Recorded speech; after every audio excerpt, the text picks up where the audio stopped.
श्री गोदावरी मैया की। देवादिदेव श्री त्र्यंबकेश्वर महादेव की। नासिक तीर्थ की। श्री दत्तधाम क्षेत्र की। कल्प गुरु श्री दत्तात्रेय भगवान की जय। जय जय श्री राम। जय जय श्री राम। जय जय श्री राम। द्वारिकाधीश की।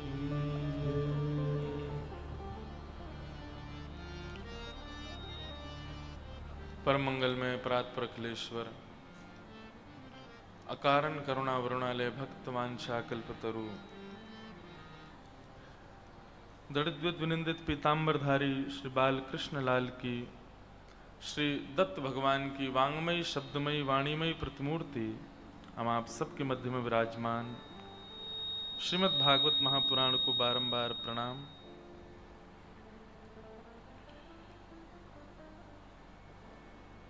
एवं व्यास मंच पर सुशोभित श्रीमद् भागवत की व्यासपीठ के सुंदर भाग को अवस्थित कर रहे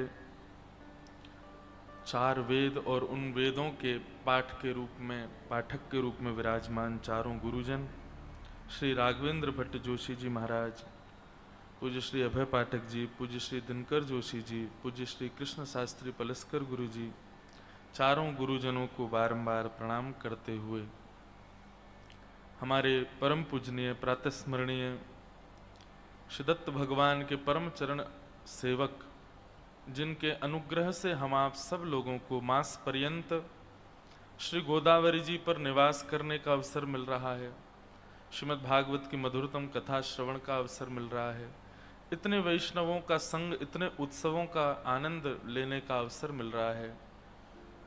ऐसे हम आप सब पर कृपा करने के लिए श्री दत्त प्रभु ने जिनको भेजा है, ऐसे परम पूजनीय श्री दत्तदास जी महाराज को बारंबार प्रणाम।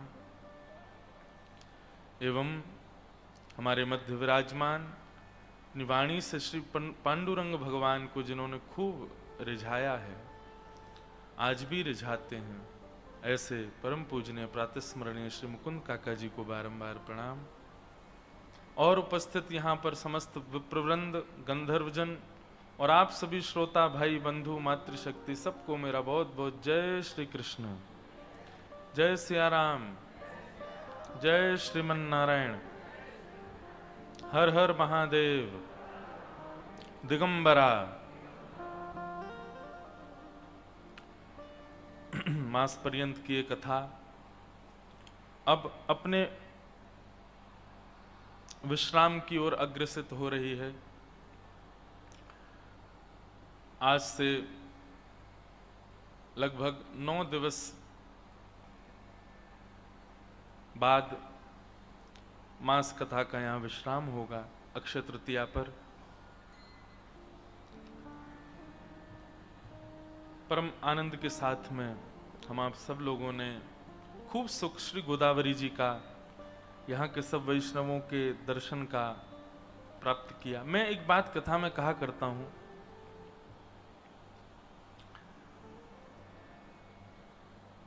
नियमों का निर्माण इसलिए किया जाता है कि अगर किसी में सामर्थ्य हो,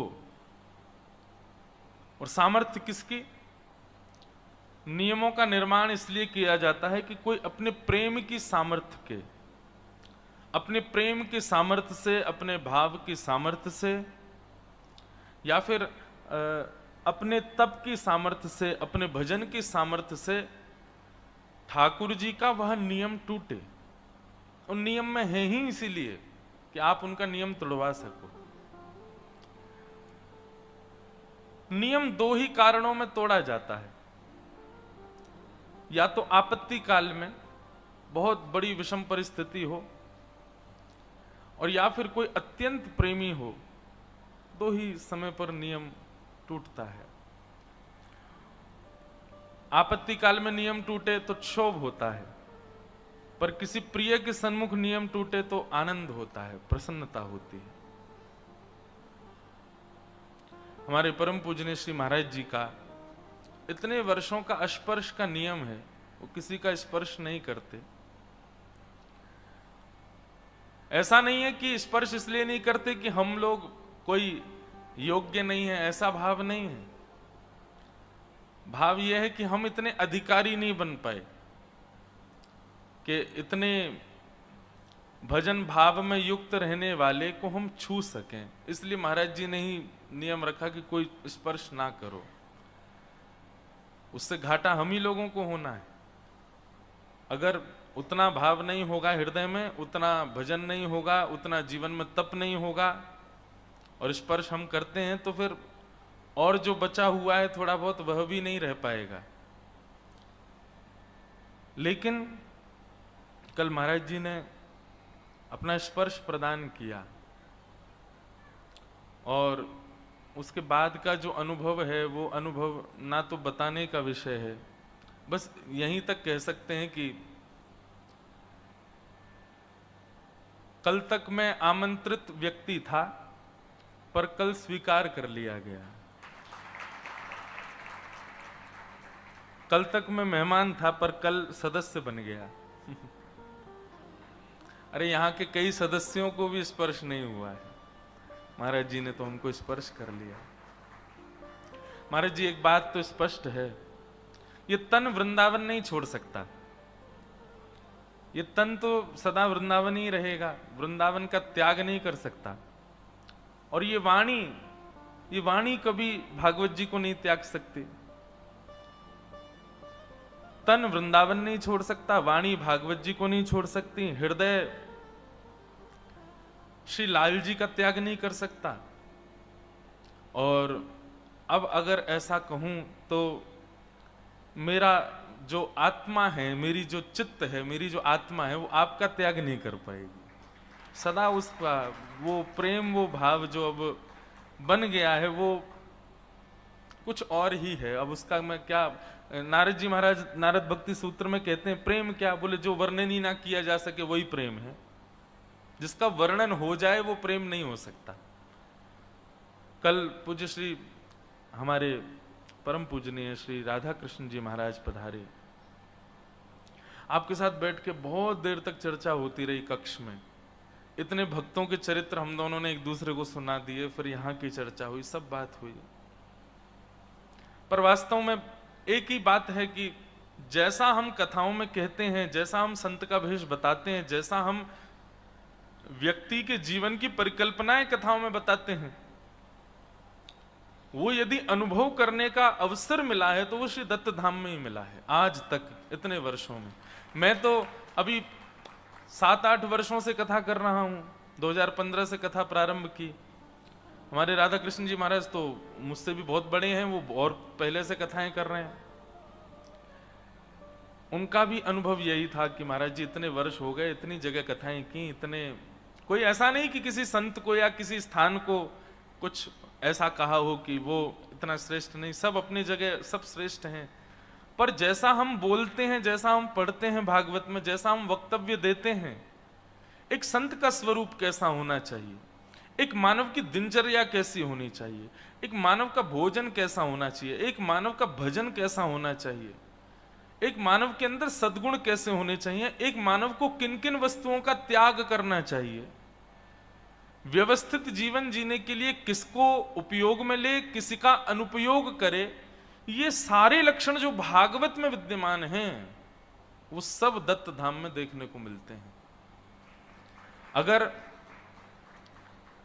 एक नाम से आज अलंकृत कर दूं तो कोई बहुत प्रशंसा के लिए नहीं, बस मैं जो भाव है वही कह रहा हूं।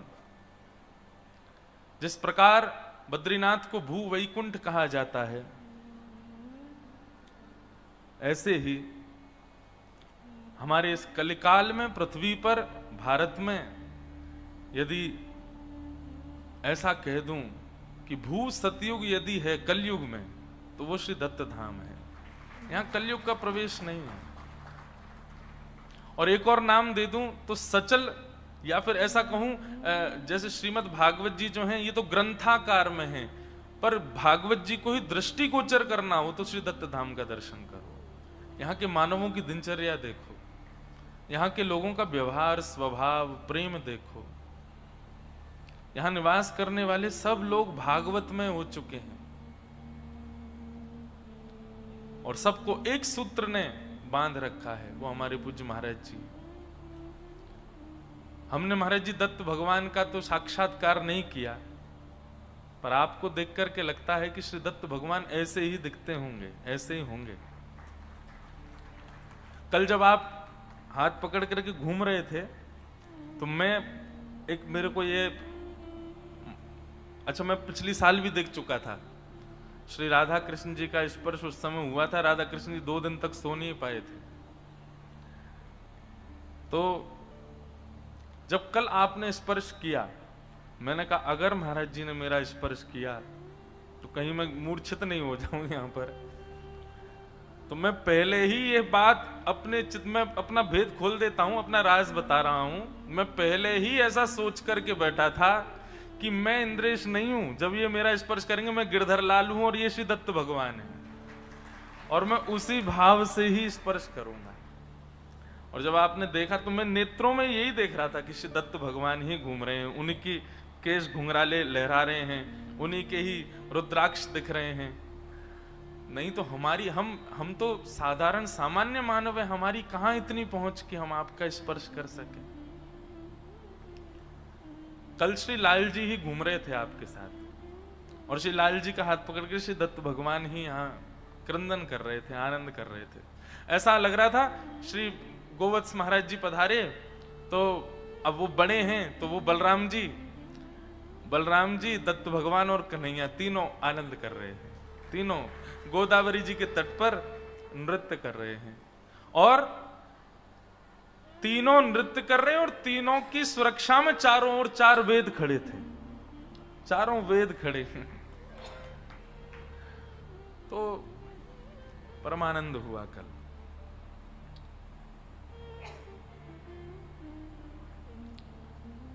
तो ऐसे पूज्य महाराज जी को हम बारंबार वंदन करते हैं, प्रणाम करते हैं।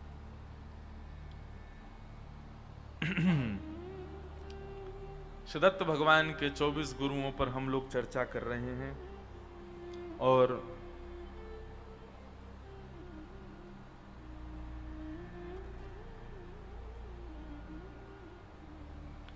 कल हमने जिस